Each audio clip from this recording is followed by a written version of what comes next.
San Francisco, California, this is What's Left, a weekly political discussion challenging the mainstream left. I'm Eduardo with Andy Lipson. Today we will discuss the issue of abortion, as it has made headlines and resurfaces for debate in different countries this year. This is especially true for Poland in January, the Republic of Ireland, Argentina, now Chile, and most recently here in the USA with the new Supreme Court nominee, Brett Kavanaugh. So let us commence. Well, I will just state that from where I'm from, in Mexico, since 2007, there is a very liberal stand on abortion. Anyone can have an abortion up to 12 weeks into the pregnancy. And this is one of the liberal capitals in all of Latin America, along with Cuba and Uruguay. So, it's very challenging for me to see this happening in like other Latin American countries like Chile. There was a big protest recently, I think it was on Tuesday, in Santiago, and Argentina lost for the pro-choice advocates. There was a victory as a referendum in the Republic of Ireland, and Poland has been having an ongoing debate since 2016. I think it started last year, and they were trying to have legislation, and Poland has one of the most restrictive laws against abortion in Europe. And so they had an ongoing struggle since 2016, and then when in January this year, they had tried lawmakers. There was a bill that was passed, and lawmakers refused for the liberalization of a bill to allow for abortions and for sex education and contraceptives. Thank you. Always helping me with my English. Thank you. So that is sort of what's going on now, and this is just a resurfacing, like I said, debate that is going on, a women's right issue. I think that's to kind of give us what the summary of the headlines of this year. I think we will go and delve into some of our personal stands, what it means in a capitalistic state, as well as what would it look like in socialism, from the perspective of socialism, and I'll give you a chance to respond so far. I guess I'll just say my own thoughts about abortion rights. I fully support a woman's right to choose. I think the issue is sometimes put in moral terms, like even Democrats will say, well, we want it safe and legal, but we want it rare. I don't agree with that. Like, I think this is about a woman controlling her own body. This is about a woman getting to decide what she's going to do with herself if she happens to get pregnant under any instance, at any time, not just 15 weeks, 20 weeks. I would say first trimester, second trimester, third trimester. It's a woman's body. She has the right to choose. And it is a political issue. It's a political issue of, do women get to determine their own fate? Do they get to determine their own future? Can they control their own sexuality and the consequences of being sexual at times? You can't get, no contraceptive is 100%. And of course there's rape and all sorts of other things that are the bases by which women sometimes get pregnant and don't want to have bring that pregnancy to term. The biggest reason women choose not to bring a pregnancy to term is, one, they can't afford it, and two, it's just not right for them at this time. They're not ready to have a kid. And I fully support a woman's rights under any circumstances to choose to have an abortion. And it's synonymous. For me, the question. There's a lot of talk about in the context of the Me Too movement. Is the world getting better for women or worse for women? I mean, there are many parts of the Me Too movement that I think have actually exposed things like sexual harassment and things like that, at least at upper levels of society. I don't think it's done much for women who work, really difficult jobs of janitorial, or even in my work, paraprofessionals, even teachers. But I think one of the biggest issues that exposes that things I think have gotten worse for women in this country has been the lack of access and the increasingly difficulty of access to having an abortion, and those restrictions in terms of financial restrictions, not being covered by insurance, or restrictions in terms of you've got to have all these statements, you've got to have somebody see a sonogram first of that kid, or you've got to have a 1 day, 1 week waiting periods, or younger people having to actually sign off with their parents before they do it. All sorts of restrictions, as well as, and this happened not just under Republican politicians, the major place where this happened was under a Democrat, under Bill Clinton. Fewer and fewer places where women can actually get an abortion. So I feel like the issue of abortion is central to understanding how or indicating how things have gotten backwards for women in this country, even since the heyday of the women's rights movement back in the 70s, where Roe v. Wade first was passed. So I support a right for women to have their abortion under all circumstances, anytime they want, as often as they want, and it's synonymous with supporting not just a woman's right to choose, but supporting a worker's right to health care, a worker's right to decide what they will do with their own body. And on that basis, that's why I support it. This topic is very controversial because people mix in, as soon as you say that, there will be conservatives that say this is beyond just one person. This is beyond one person. They will say this is not just, we're not talking about one person here, we're talking about two individuals. This is what they will say, right? I mean, as soon as you say it's a woman's right to choose, conservative views will then point out it's more than just a woman's right. They will point out that there is a life within a body, and there's two individuals, not one. So that is what people will say. Do you want to say anything about that first before I make my position clear? Well, they couch it in moral terms just for the woman when she's pregnant. But suddenly, once that kid gets out of the woman and is out in the world, then when that woman and that kid try to cross a border, they're going to separate the woman and the kid. They know it's a political issue. Or, when the woman comes in, or when the women here who have the kid, they're going to say, no, we're not going to give you medical care. Or we're not going to give you food stamps. We're not going to give you free health care. So forget you and your kid. So I don't buy it that they might couch it in moral terms, but they know it's political, because those very same people who talk about this in terms of the right to life could care less once the life is actually born, and once the kid is actually brought into the world. And guess what? The person who's going to actually raise that kid, she's the one stuck with all that. And frankly, I mean, no, if this thing is inside of her, it's very much dependent on her. It's like a parasite, right? Relying on her. She's the person whose life is the most important to me, right? If she bears that kid, and then the life of that kid is going to be most important to her. I don't accept the state, any conservative, any Democrat, anyone telling that woman what she can do, and trying to guilt trip her or say no. It's like this.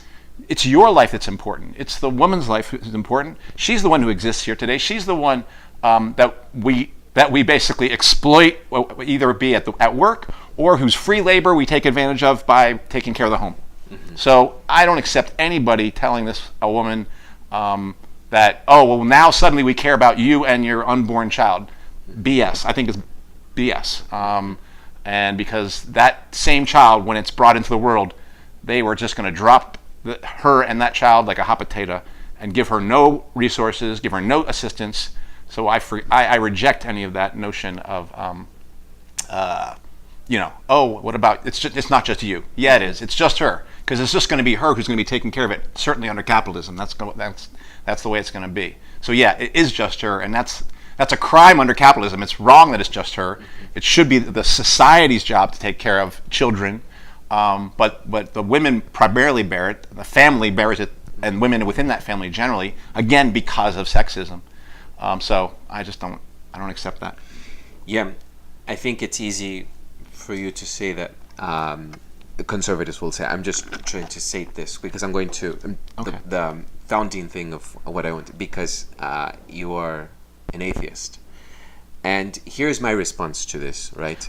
I'm not saying it out of religious beliefs. I don't accept the notion of it as a moral thing. It's not a religion thing. I'm saying it as a socialist, saying it as women being fellow workers who I support. Who we will not have workers' liberation unless women are fully realized individuals and fully realized in their full power. And you cannot do that when the state or me is controlling you and telling you what you can do with your body. It has nothing to do with religion. I would have brought religion into this, but Well, here, my personal take. Yeah. I have shifted over time. I will, because as you know, I was raised since I was 18 years old as a Jehovah's Witness, and I'm no longer a Jehovah's Witness, but I was raised as one, and my views have changed on it. And what I want to make clear is that I do not believe that the government should have any say on marriage and intervening on women's choices, because the government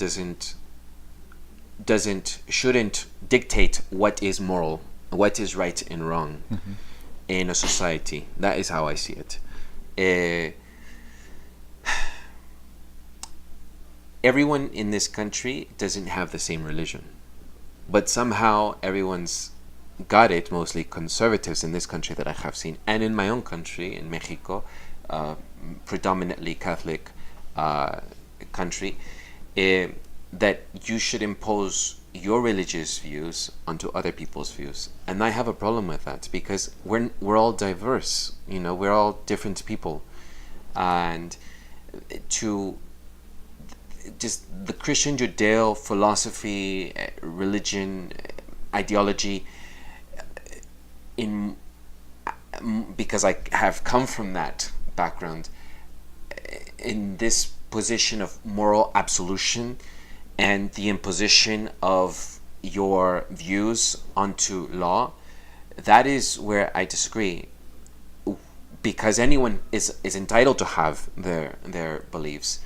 And what I do appreciate from my background as a Jehovah's Witness is that we when I was growing up, we did have our beliefs, but Jehovah's Witnesses would not influence would not be in the political arena, giving their opinions like Mormons have, where they have spent thousands and thousands of dollars to reform legislation, to lobby, and to influence the public socially, culturally, even at the institutional level. And that's why I appreciate Jehovah's Witnesses, because they have never gone into fear, because they are just themselves and they just focus on themselves. So that is my position on how things are. Today, now I don't have any religious views, but I do have spiritual values, and I do align myself with Buddhist philosophy. And the tradition does say that taking a human life is not aligned with the philosophy of the Buddhist teachings. However, it doesn't also encourage to intervene onto other people's lives and to dictate what other people should do, which is a different sort of mindset, because in the Christian Judeo religion, there is this idea that you can say, well, this is right and wrong, so now I'm going to decide, or going to say we should ban this and we should make this a law, tying morality to laws, which is not anyone's say. I think government shouldn't have a say in that. I think that is where personal views and philosophical ideas and positions should be separated from, like church and state should be separated. And that is my position. So I'll just say that.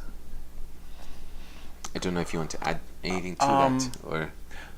Well, of course, I do believe that part of the conservative values and atmospheres around this question that's been couching the question of abortion rights in moral terms of taking a life or not taking a life is influenced by religion, or part of that religion has entered into it, Judeo-Christian religion, and there's other religions, and all religions, all societies have a long history of sexism within them. For Marxists, sexism originates actually with the origins of class society, way back when we were domesticating animals and first doing agriculture. At that point, you created the basis for sexism. I'm not going to get into, we can talk about that some other time. There's a theory around that. There's some evidence for that, anthropological evidence. But so what's happening to women here with regards to the rollback of abortion rights that they won, at least in this country, and they are winning them in Ireland, and that's a good thing. What's happened is the framework for understanding abortion rights is being taken out of the lens of a woman's self-determination, a woman's right to choose what she does with her body, and been put in this zone of, well, are you killing somebody? And that's complete. That's basically that notion, the notion that it's about whose life, your life, or the child inside of you, is really meant as a means of social control of women, to basically tell them, you don't matter. The thing inside of you matters, but you don't matter. And I reject that. I would actually say that when a woman chooses to have an abortion, that's an affirmative thing she's doing for herself. She's taking control of her life. And I don't think there's any reason for her to feel guilty. Any reason. In fact, it's a statement of, no, I need to do this for myself. Whether she's conflicted about it or not, I personally don't think they have any reason to be conflicted about it. Of course, the society right now, because not only are the right wings, is the right wing couching this in moral terms, but the left wing has couched this issue in moral terms and is just saying, well, we don't think it's that immoral to do it. And you're missing the entire point. It has this issue of abortion rights has nothing to do with morality. It's about women's right to choose, and about capitalists basically saying to women, the capitalist society, capitalist class saying to women, you don't matter, we get to control you. And I reject that, because honestly, under capitalism, some of the people who have it the worst are women, right? Obviously, it's a racist society, but it's also a deeply sexist society.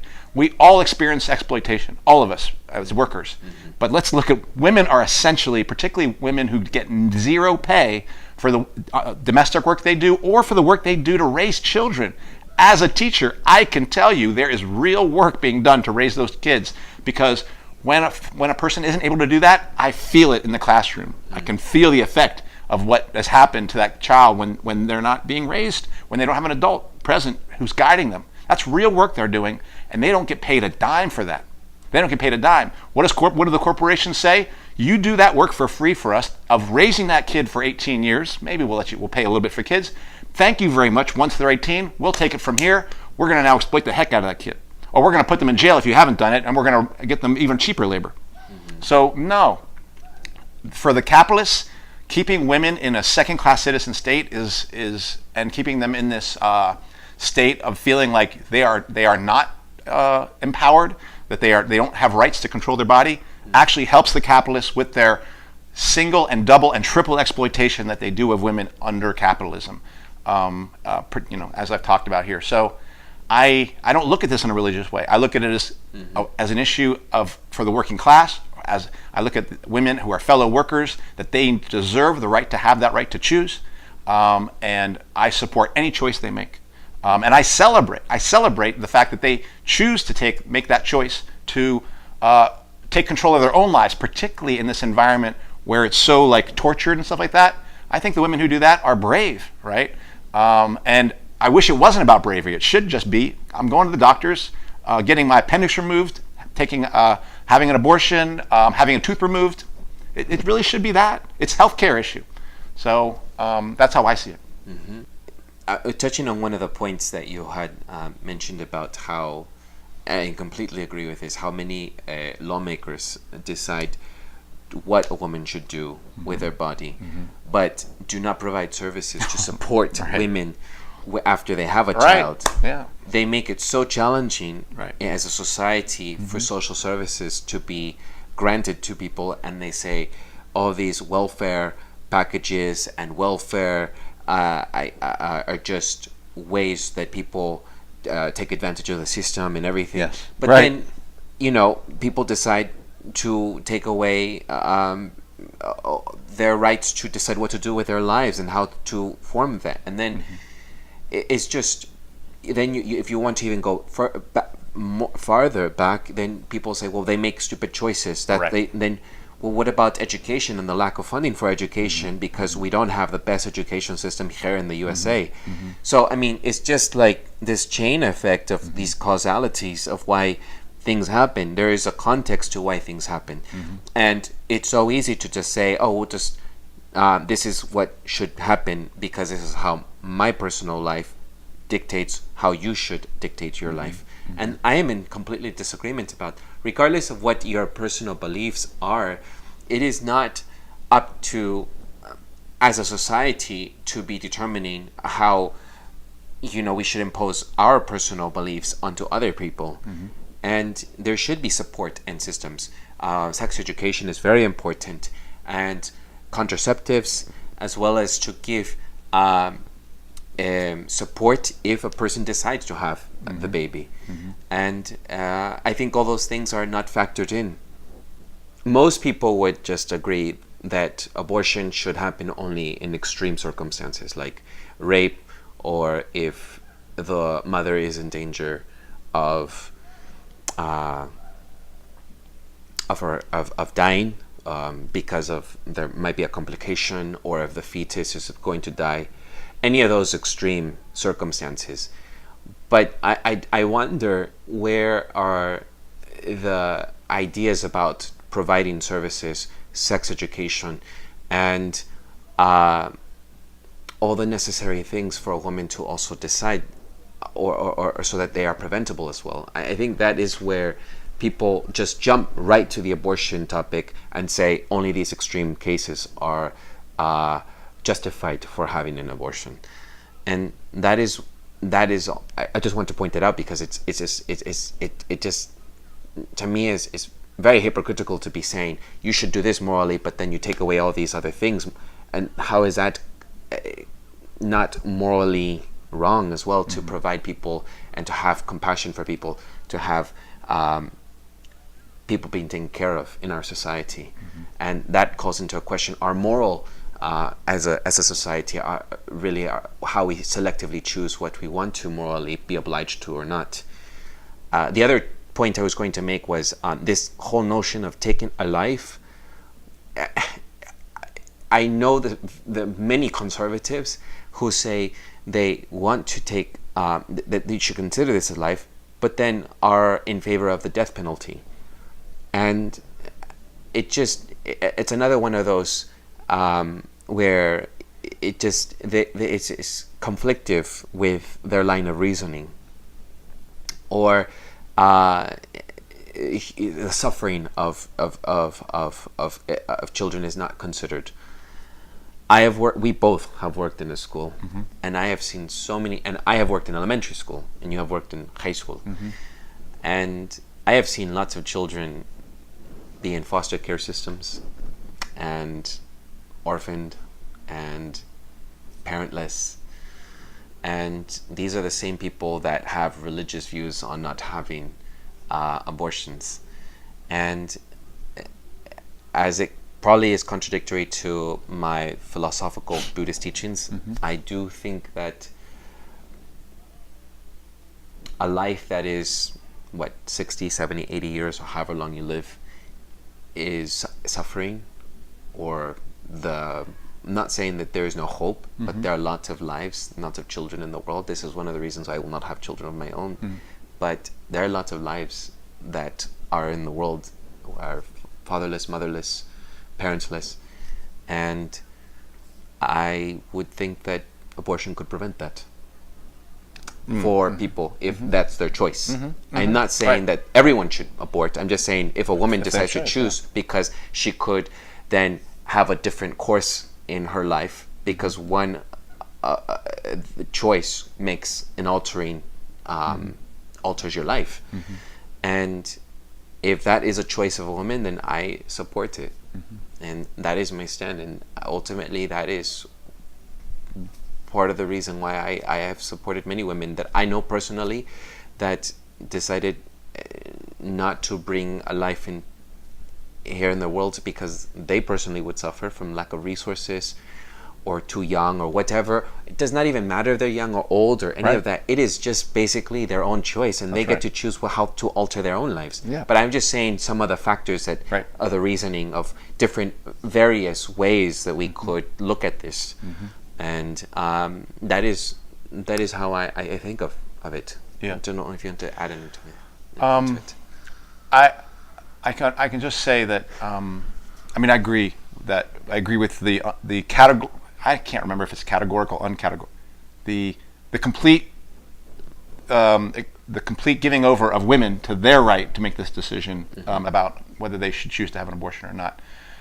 What I'll say is I'll also want to be clear that the reason I'm saying that is not as a male ally.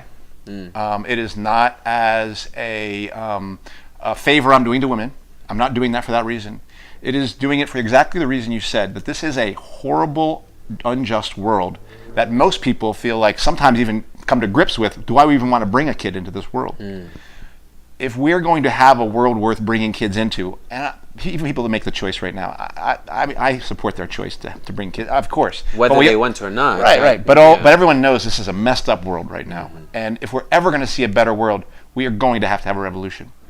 So my reason for supporting a woman's right to choose is not as an ally.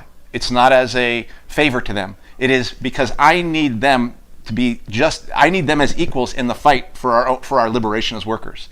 And if they don't have that right, if they can't control their bodies, then they are only 75% a person or 60% a person, and they can't engage. That will be that much harder for them to engage in that fight with me, not against me, but in a common cause, in a common struggle for our collective liberation. I need women to be liberated so that we can have a better world. So I'm not doing them a favor. In fact, I'm doing this out of the self-interest of needing a revolution. Because I don't think we can have a revolution unless women will stand side by side with men and fight for that thing. Women workers and male workers. We will be fighting female capitalists and male capitalists. We will be fighting white capitalists, black capitalists, Asian capitalists. All right? But we will be fighting them together on the cause from the standpoint of a common exploited class. And that's what I would, if you're a male out there, you should support every woman's right to choose if you want to see a different world. And it's very much like you know how like I've said around open borders, unless you're for open borders, you're ultimately going to be supporting some version of attack on immigrants of some sort. This is the same issue. If you want a revolution, then you don't have a choice here.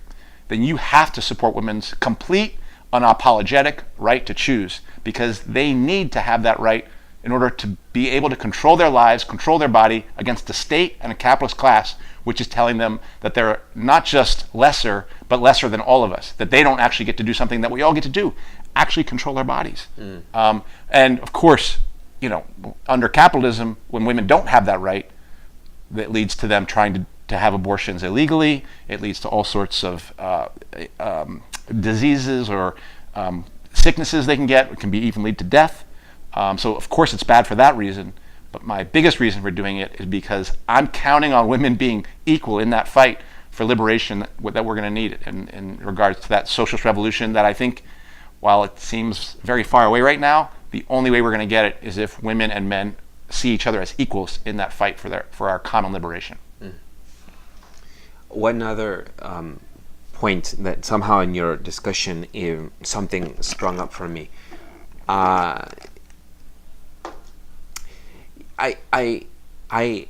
always hate that when I see that lawmakers decide to have this debate without women at the institutional level, and it's so easy for men to just say something about other people's experience when, as men, we don't have that experience. I'm a cisgender male. I don't have those maternal or I don't have the experience of being a woman, and experiences are to be accounted for, and there's a lot to say about that. Maybe I could expand on that another maybe if you need me to clarify. But what I wanted to say by this is that I abhor that it always seems to fall on a woman when it comes to the sex issue and children and their pregnancy, and to fault and blame them, and and men like to dictate what to do with women's bodies and to give their opinion and to give their say. That really bothers me when contraceptives are available for both genders, and it falls on both parties. And just because a woman has the ability to have it doesn't make a man not responsible and placing all the blame on a woman. And I see these conversations constantly with my peers and my family members who constantly put it on a woman's responsibility.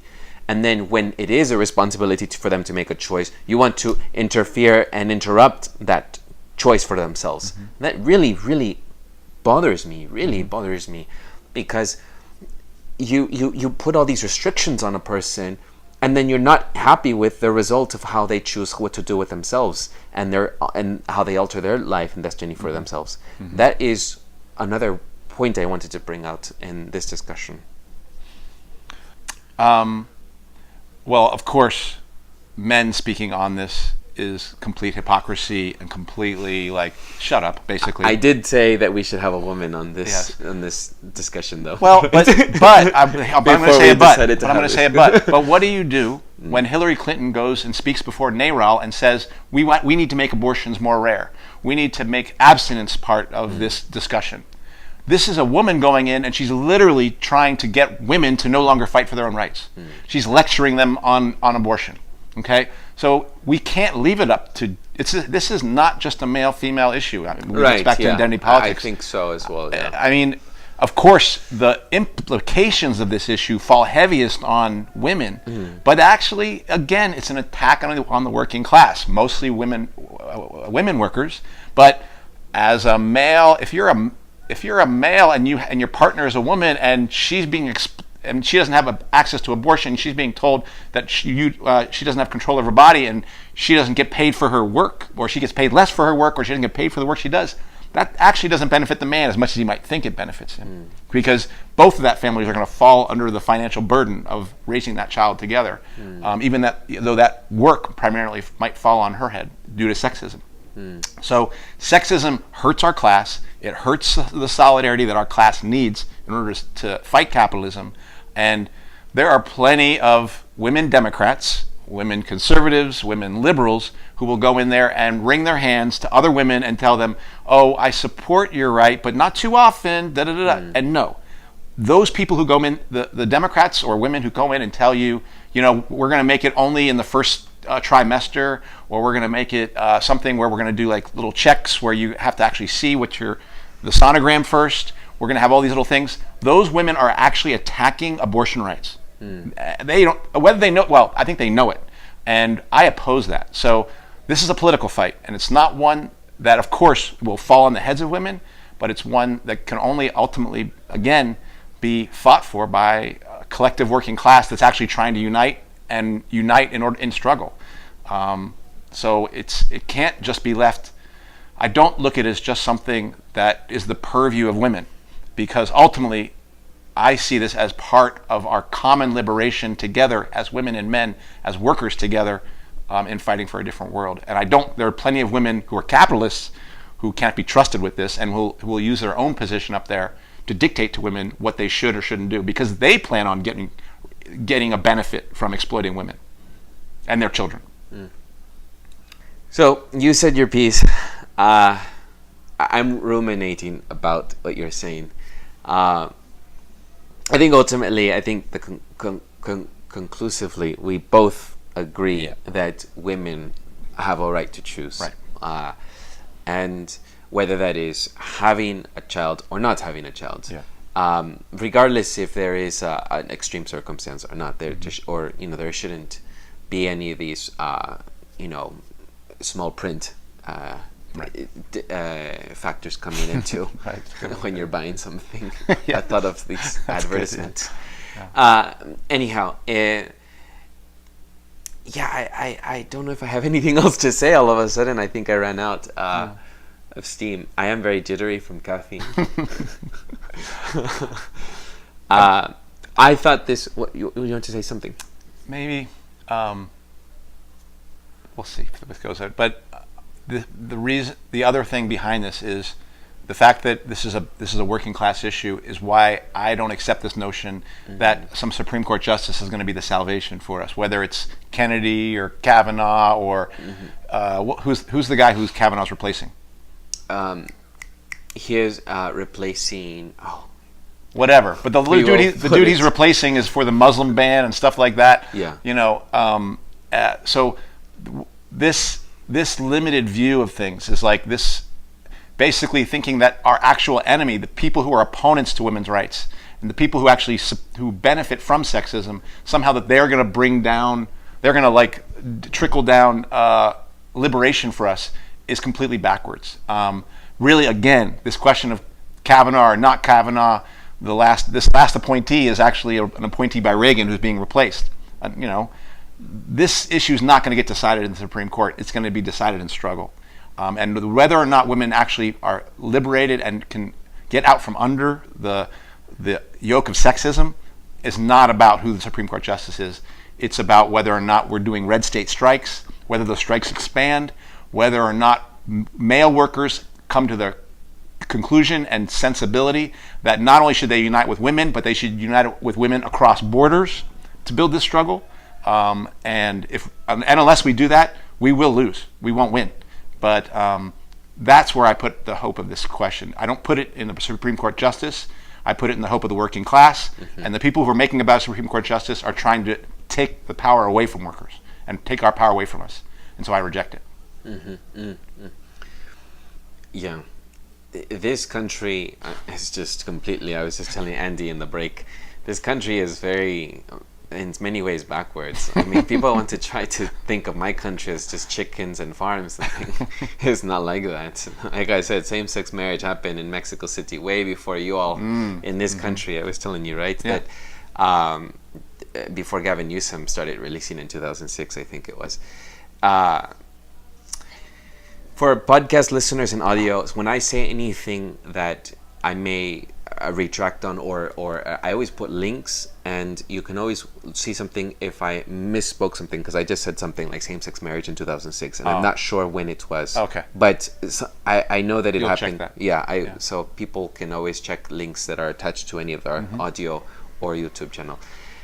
So I don't have many more to say about that. Yeah. This is a resurfacing topic. I know right now it's very heated and debated in Latin America, very strongly Catholic, and I just wish people... Your friend Pope Francis didn't help on this issue by calling it like...